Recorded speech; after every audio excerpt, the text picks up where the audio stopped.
காந்தி தாத்தா ஒரு தடவை கப்பலில் பயணம் போயிட்டு இருக்கிறப்போ அந்த கப்பலில் நிறைய பேர் பயணம் செஞ்சுட்டு இருக்கிறாங்க. அதில் ஒரு வெள்ளைக்காரன் இருந்தான்.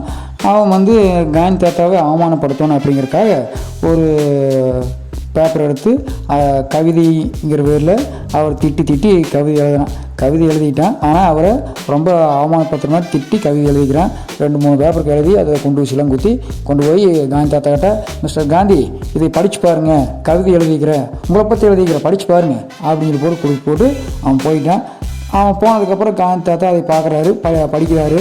படிக்கிறதுக்கு என்ன பண்ணுறாரு, அது தேவையில்லாத எழுதிக்கிறான், அவர் அப்படி இப்படின்னு எழுதிக்கிறான். இவர் என்ன பண்ணுறாரு, அதை படித்து பார்த்துட்டு அதில் இருக்கிற குண்டு ஊசியை மட்டும் எடுத்து வச்சுக்கிட்டு அந்த காயை தூக்கி தண்ணி தூக்கி கப்பல் விசிறிக்கிறாரு.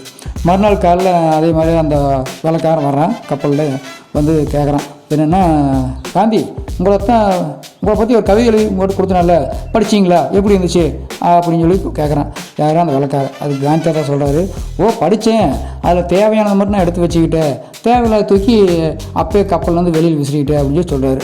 அவனுக்கு ஒன்றும் புரியல. என்னையா சொல்கிறீங்க அப்படிங்காட்டி, ஆமாம் அந்த பேப்பரில் குண்டு ஊசி மட்டும் எனக்கு உபயோகமாக இருந்து அதை அப்போயே எடுத்து வச்சுட்டேன், அந்த காயத்துலேருந்து தானே எனக்கு எதுவுமே தேவையில்லாத வந்து ஆனால் தூக்கி அப்போயே வெயில் விசிறிக்கிட்டேன், அது தண்ணியில் எங்கேயோ போயிடுச்சு அப்படின்னு சொல்லி சொன்னாரான். அப்போ சொன்னதையுமே இவனுக்கு அப்படியே மூஞ்சில் செப்பல்ஸ் அடித்த மாதிரி ஆகி போச்சான்.